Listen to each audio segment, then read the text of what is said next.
एक महिला भक्त वृंदावन से बिहारी जी लेकर अपने घर आई और तभी बाहर से गोलू घर के अंदर आया और माँ से पूछता है कि माँ, यह कौन है? तो मैया ने बोला, ये भगवान हैं और ये ही हमारे मालिक हैं। अब तो घर में जब भी कोई नई चीज बनती तो सबसे पहले बिहारी जी को भोग लगता। पहले यह सब चीजें गोलू को सबसे पहले मिलती थीं। इससे गोलू बहुत छिड़ने लगा और मन ही मन ठाकुर जी को कोसने लगा।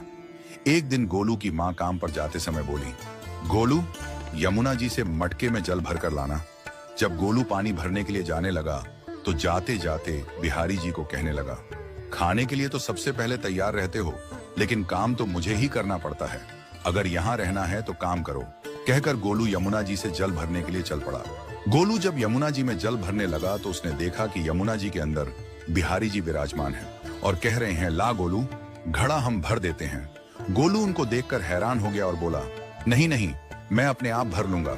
लेकिन ठाकुर जी ने उसके हाथ से घड़ा ले लिया और भरकर घर ले आए। गोलू घर आकर डर रहा था कि अगर माँ को पता लगा कि मैंने ठाकुर जी से काम करवाया है तो आज मेरी पक्की पिटाई होगी।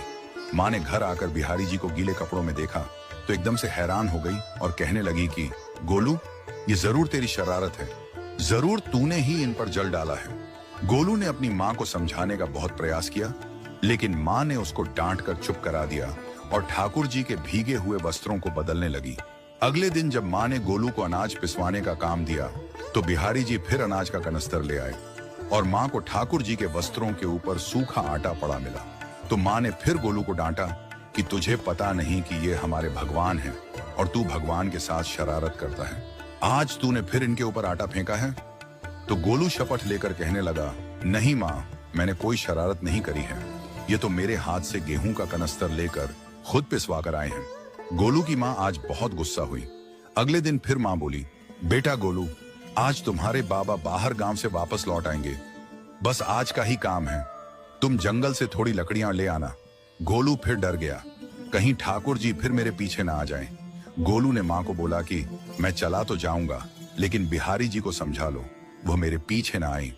उसकी माँ हंसकर बोली, हाँ हाँ, समझा दूंगी, तुम जाओ तो सही। गोलू जल्दी जल्दी लकड़ियां लेने जंगल में चला गया और माँ काम पर चली गई।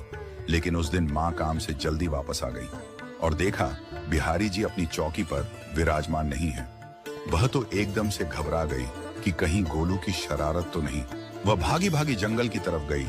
तभी उसने देखा कि गोलू के साथ एक इंसान लकड़ियों को लेकर घर आ रहा है। गोलू की माँ यह देखकर हैरान हो गई कि यह तो बिहारी जी हैं। ये क्या हमारे भगवान हमारा काम कर रहे हैं? इसका अर्थ गोलू ठीक कह रहा था। वह जल्दी जल्दी